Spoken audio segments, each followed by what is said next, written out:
So, different game second half? Yeah, really good.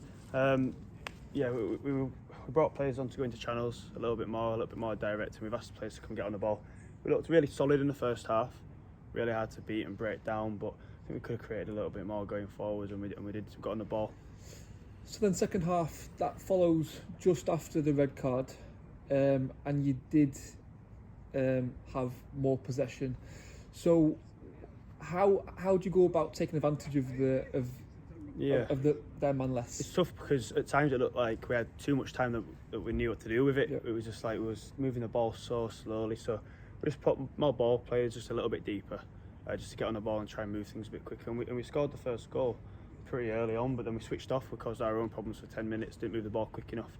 And as soon as that goal brought us back alive again, and then we made the change with Frank coming on, it made a big difference. You mentioned the little chances in the first half, but with academy football as it is, and the rotation of players every year, do you kind of expect that players not quite at it towards the opening games of the season? Yeah, you're embedding them in, which is why we try and start fairly early. You know, we did look, like I said, defensively they looked really organised, really organised. But going forward, they just need to get used to the flow of each other, you know, and the little patterns and things we're trying to work on, and that's what we're going to be doing for the next 6 weeks or so. So we should be a lot more fluid when we're going forwards. Yeah, going into half time, like you say, 0-0, maybe not create as much as you want, but in this such short time with new players, some first years playing today, the defensive side, how have you gone about that pre-season to instill that understanding in the players? Well, like I say, we've started early, a lot of sessions, a lot of games, you know, really get to understand it.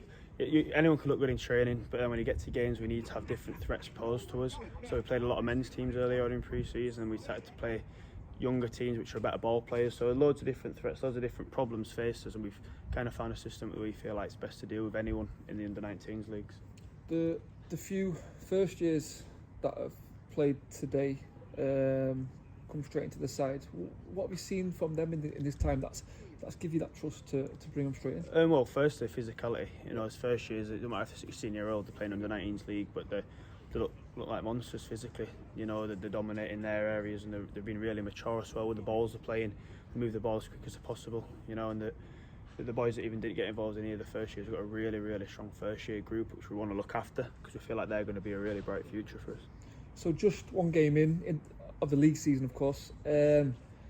Defensively, a good platform to build on, and then lessons learned going forward. Yeah.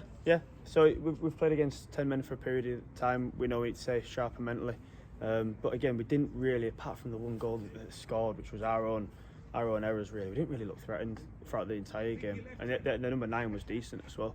So I think we've handled a few threats that they had really well, and I'm confident going forwards. The goal conceded clearly frustrated you. Yeah, massively. We're just letting ourselves down, falling asleep, little daft mistakes, but again, the young lads, they're going to switch off. They're going to do things like that. We just got to keep them as in tune as possible, because when they go and play in their first team league, you know, it's quite back to front, so they've got to make sure they can switch on for 90 minutes, not 89 minutes. They've got to make sure they do that, and if they step into the first team with that kind of attitude and concentration levels, they'll be fine. Thank you, Jake. Cheers. Cheers, bro.